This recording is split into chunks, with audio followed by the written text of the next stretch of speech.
반갑습니다, 여러분들. 오랜만에 찾아보는 것 같네요. 학교가 개학을 하면서 영상을 찍을 시간이 너무 없고 학교는 또 학교대로 수업이 진행이 되니까 온라인이 좀 오랜만인 것 같은데 앞으로는 최대한 빨리 업데이트를 하도록 하겠습니다. 자, 다들 학교에 개학을 해서 잘 지내고 있는 것 같은데 고3들은 정말 코로나 절대 걸리면 안 되기 때문에 마스크하고 손 씻기 꼭 했으면 좋겠습니다.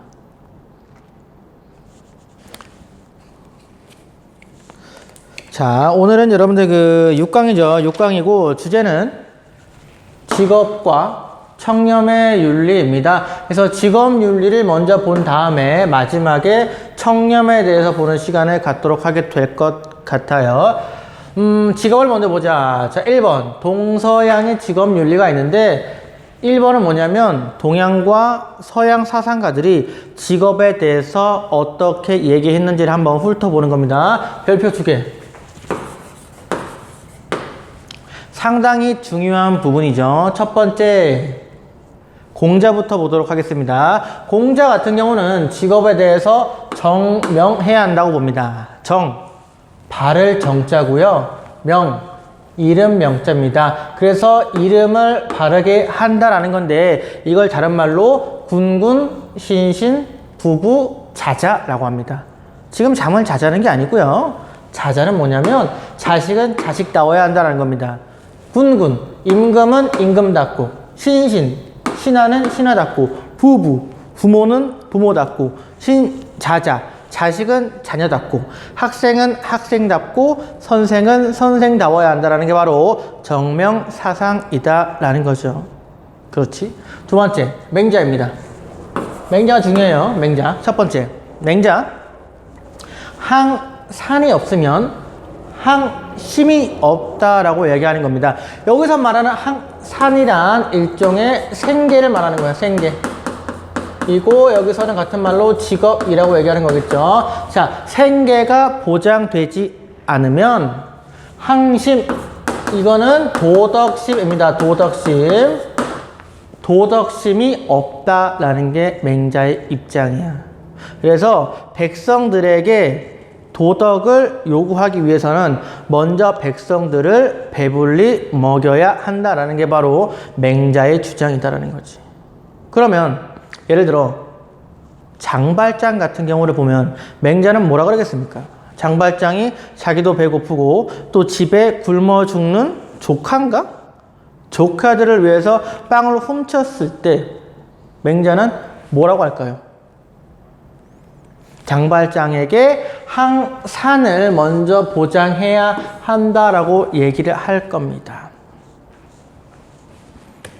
그래서 생계를 혹은 직업을 제공한 다음에 도덕심을 요구할 수 있다라는 겁니다.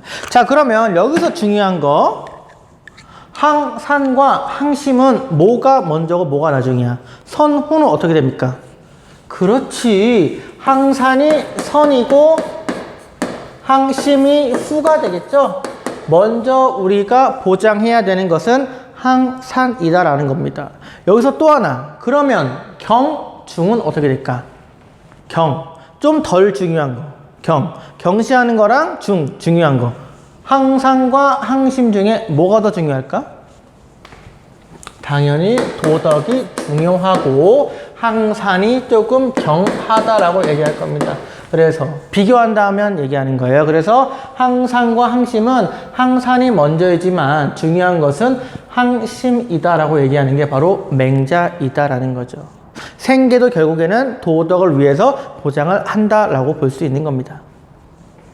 두 번째, 맹자 같은 경우는 분업을 상당히 강조했습니다. 그래서 대인과 소인을 나눠서 대인은 특히 관리를 말하는데 관리는 관리로서의 일을 열심히 해서 나라를 잘 다스리고 소인, 예를 들면 농부를 말하는데 농부 같은 경우는 농사를 열심히 지어서 온 국민들, 대인까지 먹여 살릴 수 있도록 하는 게 바로 분업이고요. 이거는 서로 직업을 잘 수행함으로써 상호 보완적 관계임을 주장합니다. 상호 보완적 관계의 직업의 관계를 중요시한다. 그래서 대인들은 나라를 잘 다스려서 백성들이 좀 편안한 삶을 살 수 있도록 하고, 농부들은 열심히 일해서 대인을 포함한 모든 사람들을 배불리 먹여야 한다는 게 맹자의 주장이죠. 분업에 있어서. 세 번째, 직업을 통해 선한 본성을 확충하려고 한다라는 겁니다. 맹자는 인간에게는 선한 본성이 있다고 봐. 성선설이잖아. 근데 여기서 우리가 갑옷과 창의 비유를 들 수가 있습니다. 자, 맹자 같은 경우는 선한 본성을 확충하기 위해서 갑옷을 만드는 직업과 창을 만드는 직업이 있다면 어떤 직업을 가지라고 할까요? 어떤 직업? 그렇지, 갑옷이야. 왜? 갑옷을 만드는 사람은 어떻게 하면 더 많은 사람이 다치지 않도록 살릴 수 있을까를 고민할 것이고, 창을 만드는 사람은 어떻게 하면 저 사람을 빠르게 찔러 죽일까를 연구할 것이기 때문에 선한 본성을 기르기 위해서는 갑옷과 같은 직업을 가져야 한다고 본 게 바로 맹자이고요. 이러한 직업 활동을 통해서 여러분들의 선한 본성을 확충시켜야 한다고 본 게 바로 맹자입니다. 맹자 상당히 중요합니다. 맹자 상당히 중요합니다. 세 번째, 순자입니다. 순자가 중시하는 거는 예죠. 그래서 예에 따라서 사회적 역할을, 쉽게 말해서 직업을 분배해야 한다, 구분해야 한다라고 봤고요. 이거는 맹자와 마찬가지로 분업을 강조한다라는 거죠. 순자와 같은 경우는요, 예를 중시했고요, 예치를 중시했어. 예치라는 게 뭐냐면 예에 따라서 정치, 나라를 다스려야 한다는 거고요. 이렇게 예에 따라 나라를 다스리다 보면은 예에 따라서 직업을 분류함으로써 각자에게 적합한 직업을 주는 것이 예에 부합하는 것이다 라고 본 게 바로 순자였다라는 거죠. 순자였다라는 거. 예에 따라서 사회적 역할을 구분한다. 그러니까 순자가 보기에 어떠한 관리가 관리로서의 어떠한 역량이나 능력이 부족할 때 그 사람의 관리에 있다면 그런 경우에는 예에 맞는 게 아니다. 그런 사람은 관직에서 박탈하고 그 사람에게 맞는 직업을 갖도록 해야 한다라고 말하는 게 바로 순자인 겁니다. 아셨죠? 자, 이제는 서양으로 한번 여행을 떠나볼까요? 플라톤 같은 경우는 고대 그리스 사람이니까 고대 그리스로 가보겠습니다. 슝 가보면 플라톤은요, 먼저 영혼 3분설을 말해요. 영혼 3분설을 말합니다. 영혼 3분설이 뭐냐?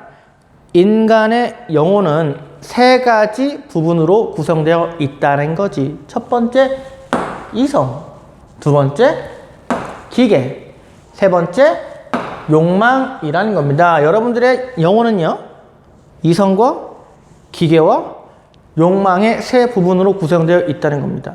근데 사람마다 이성적인 영역이 더 발달한 사람이 있고, 사람마다 기계, 어떠한 용기 부분이 발달하는 사람이 있고, 사람마다 어떠한 욕망이 굉장히 잘 발달한 사람이 있다라고 봤어요. 그래서 플라톤이 보기에 이성이 잘 발달한 사람은 그 국가의 통치자를 하도록 하고, 기계가 잘 발달한 사람은 그 국가의 방위자, 군인과 같이 나라를 지키는 사람이 되도록 하고, 욕망이 잘 발달하는 사람은 그 나라의 생산자, 일종의 농부와 같은 직업을 갖도록 해야 한다고 봤습니다. 이게 바로 국가의 3계급설이라는 거지. 그 사람이 발달하는 영혼의 부분에 따라서 직업을 부여해야 한다라고 본 겁니다. 그리고 통치자가 자신의 이성을 잘 발달시켜서 통치할 경우에 지혜의 덕이 생긴다고 봤고요. 방위자, 군인이나 경찰 같은 사람이 자신의 기계를 잘 발달시켜서 나라를 지킬 경우에 그때는 용기의 덕이, 생산자, 농부와 같은 사람이 자신의 욕망을 잘 조절하면서 생산할 경우에 절제의 덕이 생긴다고 봤고요.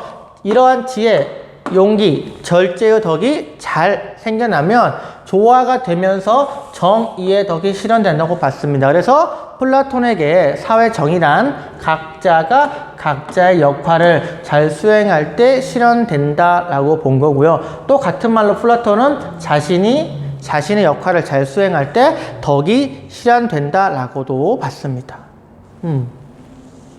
오케이. 넘어갑니다. 자, 이번에는 중세 그리스도교로 넘어가겠습니다. 일종의 기독교의 중세 기독교의 모습이죠. 이때는 뭐냐면 원죄설을 주장합니다. 기독교는 기본적으로 원죄설을 깔고 가. 뭐냐면 인간은 태어날 때부터 죄를 지었다라는 거야. 왜? 아담과 하와가 선악과를 따먹었죠. 다시 말해 그 둘이 어떠한 음란한 행위를 했기 때문에 인류가 나온 거야. 그래서 인간은 원죄를 가지고 태어나는 거고, 이러한 원죄에 대한 벌로서 하는 것이 노동 직업이다라는 거지. 그래서 우리가 갖는 직업은 우리가 가지고 있는 죄에 대한 벌이니까 열심히 해야 한다라고 본 게 바로 중세 그리스도교입니다. 원죄설.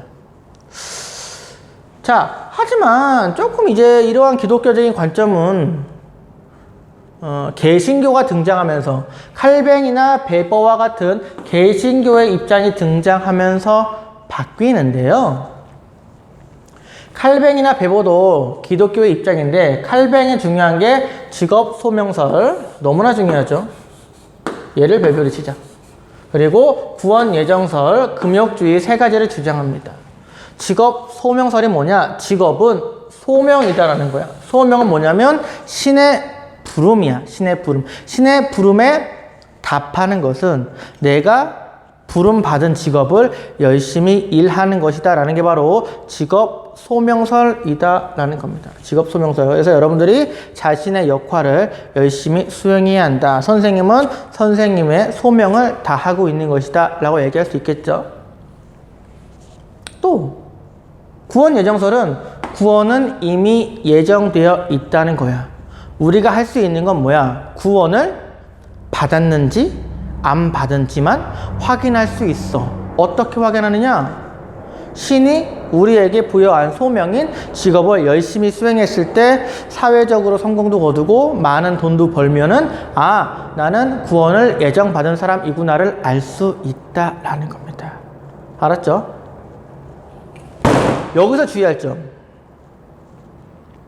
만약에 우리가 직업 활동을 열심히 해서 사회적인 명성도 얻고 돈도 많이 벌면은 구원을 받게 되는 거야? 절대 아니에요. 구원은 이미 예정되어 있는 겁니다. 구원은 오직 신의 뜻이에요. 신의 뜻에 따라 예정된 구원을 우리는 어떻게 확인만 할 수 있다라는 겁니다. 직업적인 성공을 통해서. 아셨죠? 아셨죠? 그 다음이 금욕주의라는 겁니다. 금욕주의. 칼뱅은 기독교인답게 직업 생활을 하면서 금욕적인 생활을 강조했고, 크게 세 가지 덕목, 근면과 성실과 검소를 강조했다. 그래서 근면, 성실, 검소의 자세를 통해서 직업 활동을 하다 보면은 우리는 사회적 성공을 할 테고, 그 사회적 성공을 통해서 아, 내가 구원을 예정받았구나 라는 걸 알 수 있다라는 게 바로 칼뱅이었다라는 겁니다. 그 다음 베버입니다. 베버. 자, 베버 같은 경우는 프로테스탄티즘과 자본주의 정신이라는 얘기를 하는데, 이게 뭐냐? 사실은 프로테스탄티즘이라는 거는 개신교를 말하는 건데 일종의 지금의 우리가 믿는 기독교죠. 이러한 기독교의 윤리가 자본주의 정신의 원조이다라는 거야. 자, 아까 말한 것처럼 직업 소명설이니까 각자 사람들이 직업에 대해 열심히 일하다 보면은 결국 뭐가 생깁니까? 돈을 많이 버는 부자. 그 당시의 말로 부르주아라는 게 된다라는 거죠. 이런 식으로 어떠한 기독교적인 활동과 자본주의, 내가 돈을 많이 버는 자본주의 정신과 다른 것이 아니다. 일치한다라고 보면서 기독교와 자본주의 정신을 관련을 지어서 설명하려고 했던 게 바로 베버였다라는 거지. 생각해봐. 기독교에서는 금욕을 중시하잖아. 특히 중세는 더더욱 그랬고요. 그런데 그 당시 사회에는 개신교를 믿으면서 부자인 사람들, 부르주아들이 많이 등장했단 말이야.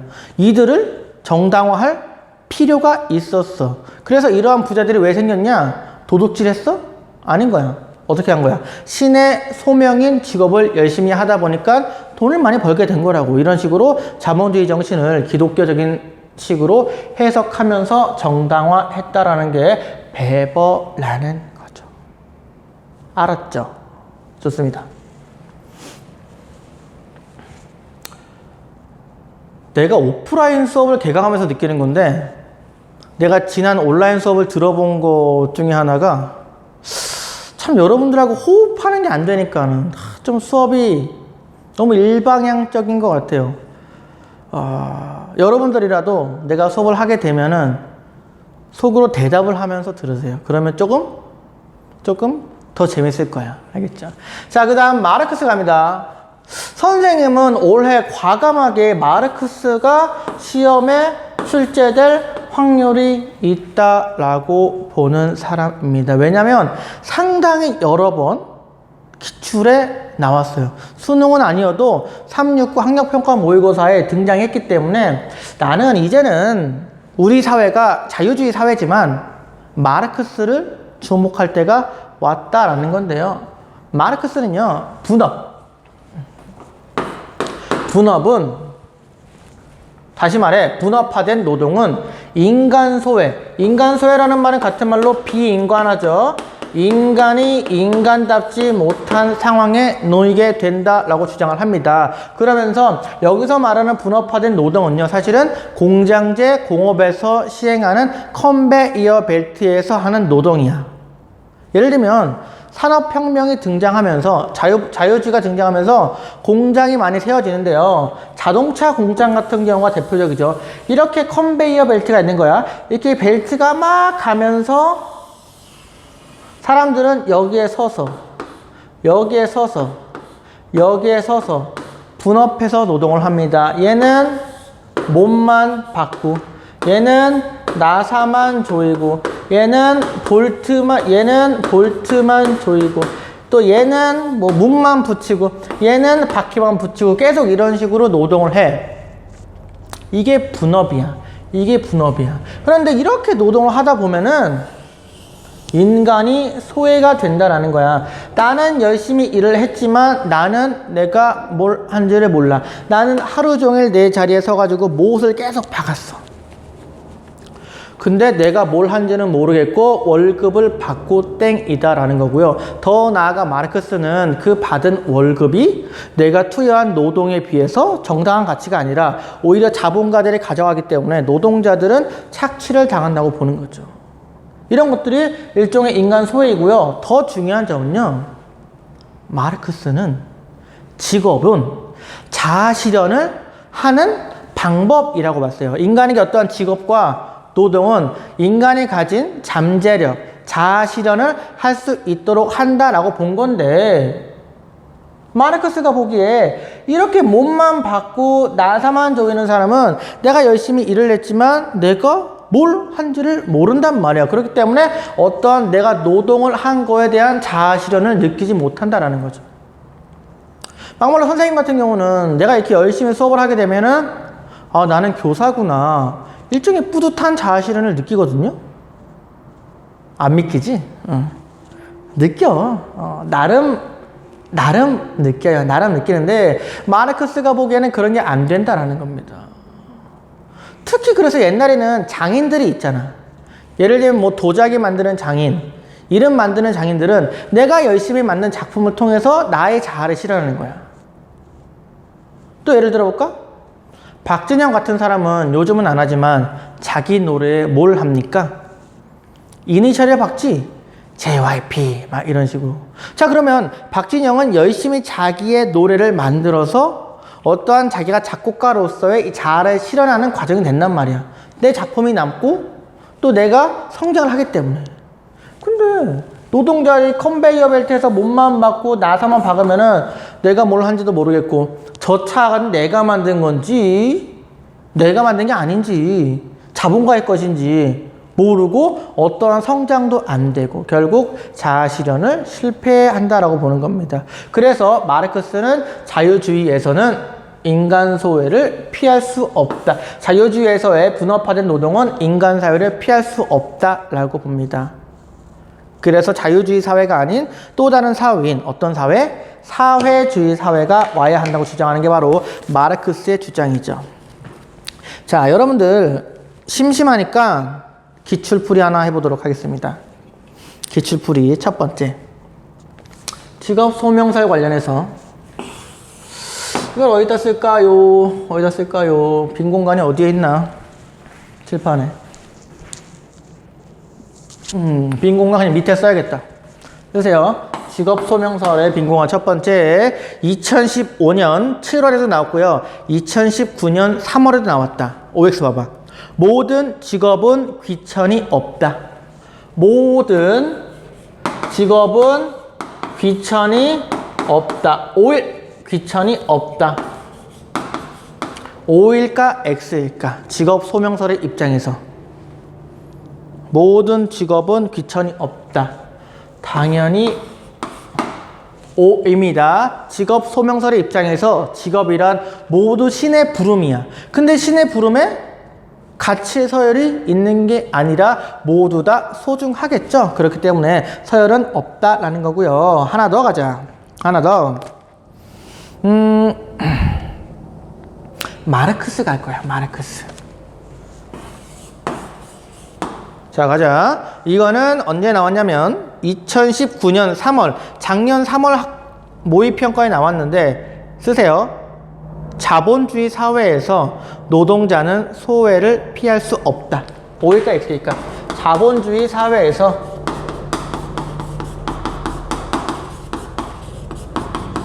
노동자는 소외를 피할 수 없다.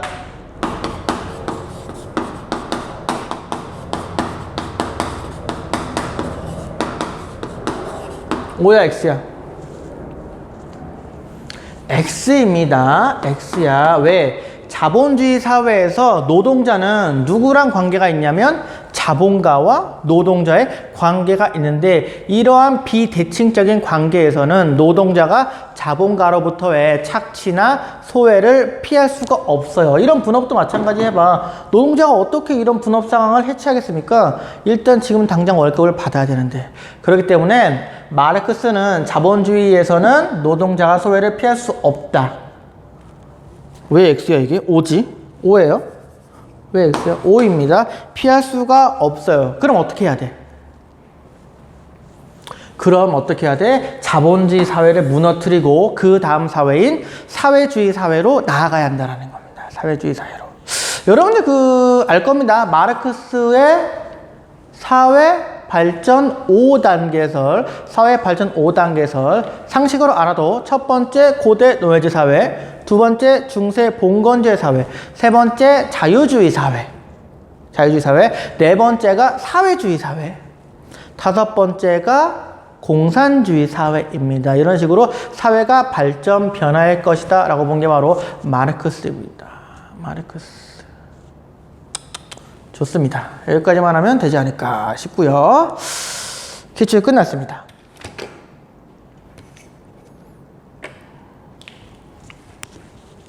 자, 그 다음 가자. 다음.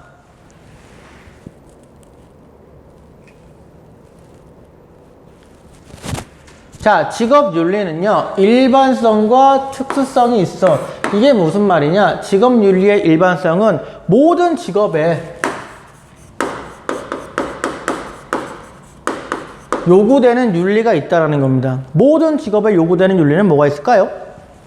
당연히 성실, 근면 등등등의 직업적인 윤리가 요구된다는 건데 여기서 말하는 특수성은 뭘까? 특수성. 변호사, 의사, 교사 이러한 특정 직업에게 요구되는 윤리가 바로 직업윤리의 특수성입니다. 변호사에게 요구되는 특수한 윤리는 뭐야? 비밀보장의 의무가 있는 것처럼 교사에게 요구되는 의무는 학생을 사랑하는 그러한 특수한 윤리가 있겠죠. 나는 여러분들을 사랑할까요?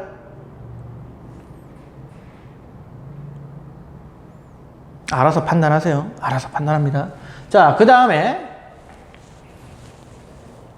남자끼리 뭔 사랑이냐? 그렇지 않냐? 남자끼리 뭔 사랑이냐? 잘하자. 자, 세 번째, 기업가와 근로자의 윤리를 보겠습니다.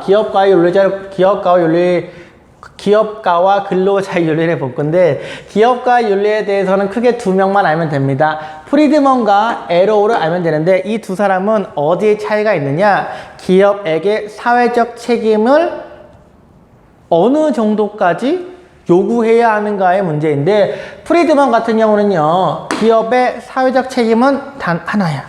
뭐야? 이윤극대화라는 겁니다. 이윤극대화만이 사회적인 책임이고, 이윤극대화는 누구의 이익이야? 기업의 주인. 기업의 주인은 누구야? 주주죠. 그래서 주주의 이윤을 극대화하는 것이 기업인에게 주어진 유일한 사회적 책임이라고 보는 것이 바로 프리드먼입니다. 프리드먼. 외우세요. 프리드먼. 두 번째, 에로우는요, 기업의 본질은 이윤을 추구하는 게 맞다고 동의는 해요. 기업의 본질은 이윤의 추구이다. 하지만 기업이 더 많은 이윤을 추구하기 위해서는 사회적 책임을 많이 수행할수록 그 기업은 기업의 이미지가 높아지고, 그래서 더 많은 이익을 창출할 수 있을 것이다 라고 보는 게 에로우다라는 거죠. 에로우. 예를 들면 이런 거야. 선생님은 약을 잘 몰라. 근데 내가 듣기로 그 기업 중에 유한양행이라는 기업은 직원들에 대한 복지가 상당히 잘 된대. 휴가도 잘 주고 연차도 잘 쓸 수 있고 월급도 꽤 준다고 나는 그냥 알고 있어. 그러면서 각종 기부도 좀 하고 좋은 일도 한대요. 그러면 나는 비타민을 살 때 종땡땡 거랑 유땡땡 게 있어. 그냥 그게 그거 같아. 비타민 보면은 종땡땡 있고 유땡땡 있어. 어디 거 사? 유땡땡 거를 사겠죠. 왜? 유땡땡의 기업 이미지가 좋으니까 뭔가 믿음이 가잖아. 이런 식으로 기업이 사회적 책임을 다하면 이미지가 좋아지면서 이윤이 올라간다라고 주장하는 게 바로 에로우라는 겁니다. 맞는 것 같지 않냐? 맞는 것 같지 않아? 더 많은 기업을 얘기해주고 싶지만 광고일 수 있기 때문에 얘기하지 않겠습니다. 혹시 PPL을 원하면은 연락을 주면은 한번 생각해 보겠습니다. PPL. 자, 그 다음에 이제 기업가 왔으면은 근로자 볼 거야. 근로자에게는 크게 두 가지 권리와 책임을 나눌 수가 있는데요. 노동자의 권리는요, 헌법으로 보장된 노동 3권이 있다. 그게 뭐냐? 단결권, 단체 교섭권, 단체 행동권이야. 왜? 자, 근로자는 기본적으로 기업가에 비해 약자라고. 그러니까 어떻게 해야 돼? 힘을 내기 위해서는 뭉칠 수 있어야 한다라는 거, 모일 수 있어야 한다라는 거고요. 두 번째, 단체 교섭권. 모인다면 근로자의 대표와 기업가는 성실하게 교섭을 해야 한다는 거지. 교섭은. 그러니까 근로자의 대표가 교섭을 요구하게 되면은 기업가는 그 교섭에 성실히 응해야 한다라는 게 바로 단체 교섭권이다라는 거고요. 세 번째, 단체 행동권은 일종의 파업이나 시위 등을 말하는 건데, 기업가는 단체로 행동을 할 수 있다라는 거지. 그렇게 해야 자신들의 의견을 받아들이게 하기 위해서 파업이나 시위 등을 할 수 있다라는 거지. 물론 법의 절차에 따라서 해야겠죠. 동시에 근로자는 책임이 있어요. 당연한 얘기입니다. 성실하게 일하는 거죠. 성실하게 자신이 맡은 바를 일해야겠죠. 또 하나가 뭐냐면 유대감이야. 이건 뭐냐면 직장 동료끼리 유대감 있게 친하게 지내야 한다는 겁니다. 싸우지 않고, 욕하지 않고, 괴롭히지 않고.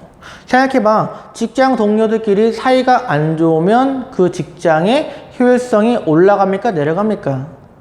당연히 내려가겠죠. 선생님들도 마찬가지입니다. 내가 6반 담임이잖아. 근데 5반 담임 선생님하고 3학년 부장 선생님하고 내가 사이가 좋으면은 여러분들의 입시를 위해서, 여러분들의 수업을 위해서 굉장히 잘 학교를 운영할 수 있겠지만, 나하고 옆반 선생님하고 부장 선생님하고 심지어 교감 교장 선생님하고 사이가 안 좋으면 여러분들의 학교 생활이 원활하게 될까요? 아무래도 어느 정도는 잘 되지 않을 겁니다. 이만큼 유대감이 중요하다라는 거고요. 세 번째가 전문성이야. 근로자는 자신의 전문적인 능력을 키워야 한다라는 겁니다. 선생님 같은 경우도 현재 대학원을 다니면서 열심히 전문적인 능력을 키우고 있죠. 대학원을 다니면서 이런 식으로 전문성을 고양해야 한다라는 겁니다.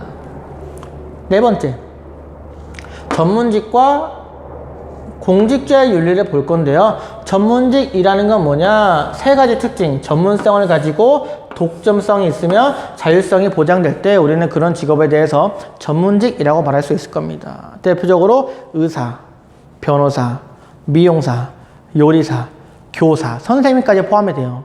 쌤으로 예를 들어볼까? 예를 들어 선생님은 전문성이 있을까 없을까? 없어 보이지? 없어 보이지만 내가 이런 걸 가르치기 위해서 굉장히 많은 윤리학 공부도 했고 교육학 공부도 하고 너네 상담하려고 상담 공부도 했는데 없어 보여? 응? 없어 보인다고? 없어 보여? 없긴 뭐가 없어. 전문적이지. 두 번째, 독점성이야. 자, 전문직은요, 그들만 그 직업을 할 수 있어요. 예를 들어 의사는요, 의대를 꼭 나와야 돼.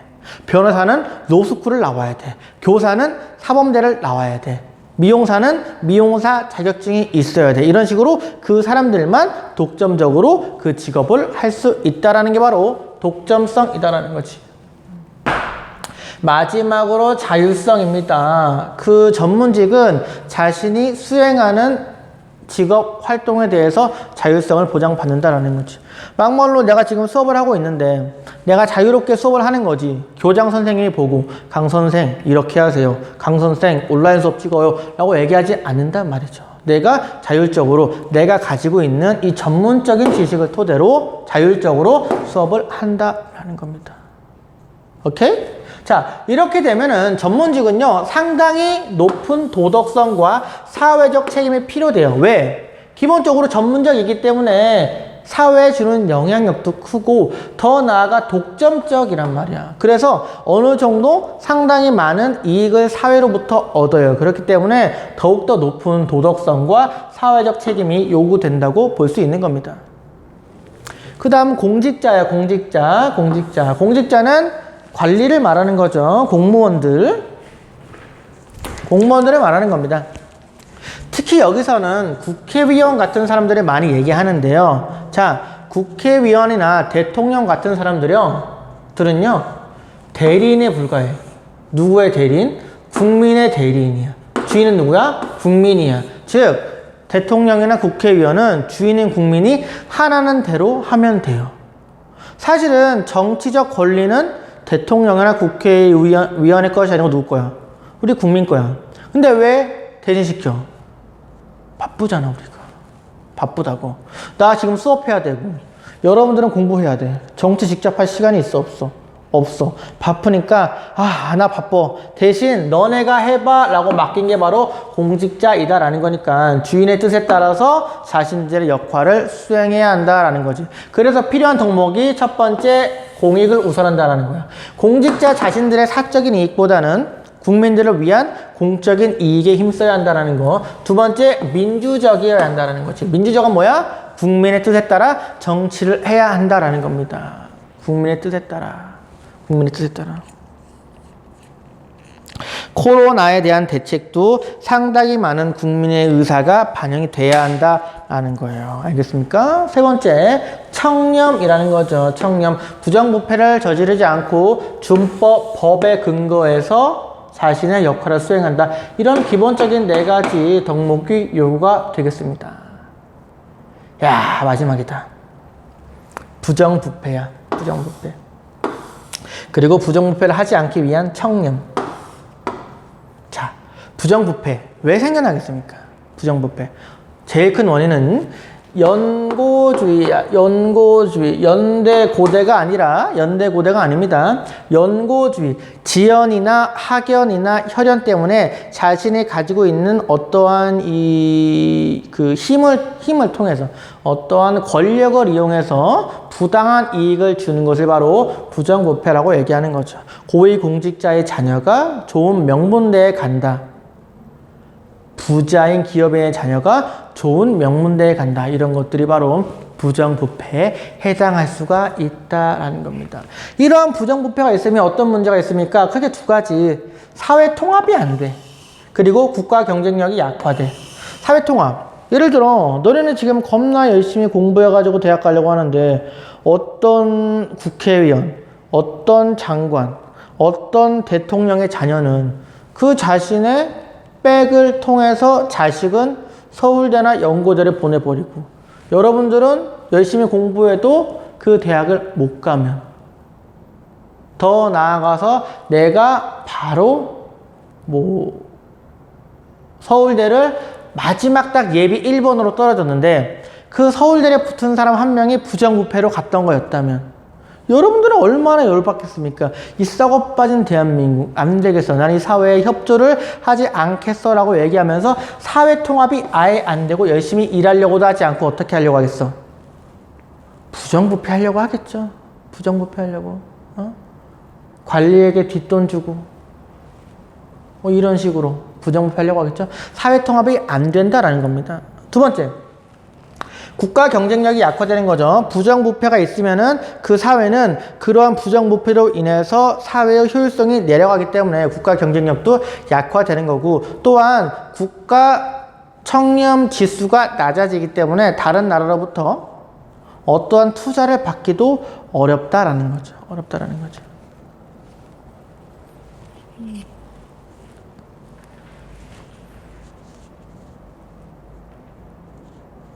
국가 청렴 지수가 아니고 죄송합니다.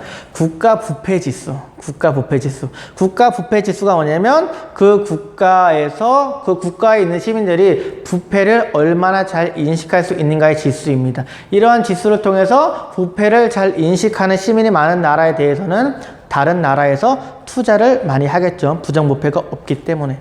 이런 식으로. 그러면 국가 경쟁력이 올라가게 되는 거겠지. 그래서 이런 부정부패를 없애고 청렴해야 한다라는 거죠. 청렴해야 한다. 선생님한테 겁나 강조하죠. 청렴, 김영란법 이러면서 이번 스승의 날에도 어김없이 청렴에 대해서 강조하는 지침이 내려왔습니다. 항상 청렴하게 살고 있습니다. 청렴하게. 선생님은요, 특히. 자, 청렴해야지. 솔직히. 첫 번째, 청백리. 알아야 돼. 청백리 뭐야? 맑을 청, 흰 백제야. 관리리자야. 맑고 흰 관리를 청백리라고 하는 겁니다. 청백리 정신을 가져야 돼요. 나처럼. 알았어? 두 번째, 봉공의 정신, 봉사의 정신, 성공후사의 정신 다 같은 말이야. 뭐야? 공익을 우선한다는 겁니다. 사익보다 공익을 우선한다는 게 봉공의 정신, 봉사의 정신, 성공후사. 공익을 우선시하고 먼저 선자죠. 사익을 늦게 한다라는 성공후사. 다 공익을 중시한다라는 말. 마지막이 아니구나. 견리사의. 논어에 있는 굉장히 멋진 말인데 견리, 볼 견자야. 이익을 보면 사의, 생각할 사자. 의리야. 의로움. 자, 이익을 봤을 때는 그 이익이 의로움에 부합하는지를 봐서 의로운 이익이면은 받고 의롭지 않으면은 받지 않는다라는 겁니다. 알겠죠? 돈을 벌지 말라는 게 아니야. 유교에서는 돈을 벌되 도덕적인 돈만 벌라는 거죠. 막말로 선생님이 지금 방송을 요즘 시작했잖아. 예를 들어 선생님이 아프리카 방송 같은 걸 해서 별풍선을 받는 거 견리 사이에서 볼 때 의롭나? 좀 애매해. 별풍선 쏘지 마. 다 기부해 버릴 거야. 하지만 유튜브를 통해서 광고비로 내가 수익을 버는 거는 의로움에서 어긋나는 것 같지 않아요. 그러니까 광고는 최대한 끝까지 본다. 물론 윤리가 아니겠죠. 윤리로는 그럴 일이 없겠죠. 변리사의. 마지막 정약 여기입니다. 용자가 들어가는 사람들은 위대한 사람들이 많아요. 정약용, 강웅용. 자, 정약용은요, 목민심서라는 책을 통해서 목민관, 그 지방의 관리가 가져야 될 덕목들을 많이 얘기했는데, 특히 이 정약용은 청렴을 강조한 사람으로 위대한 위인이고요. 이 청렴을 강조하라는 말을 자식들에게까지 보내는 편지에서 썼던 걸로 유명합니다. 그래서 유학자 중에 청렴을 굉장히 강조한 관리이다 라고 알고 있으면 될 것 같습니다. 오늘 수업 여기까지네요. 아우, 재밌게 달려왔다. 문제 풀고 문제풀이에서 보도록 하겠습니다. 고생했어요.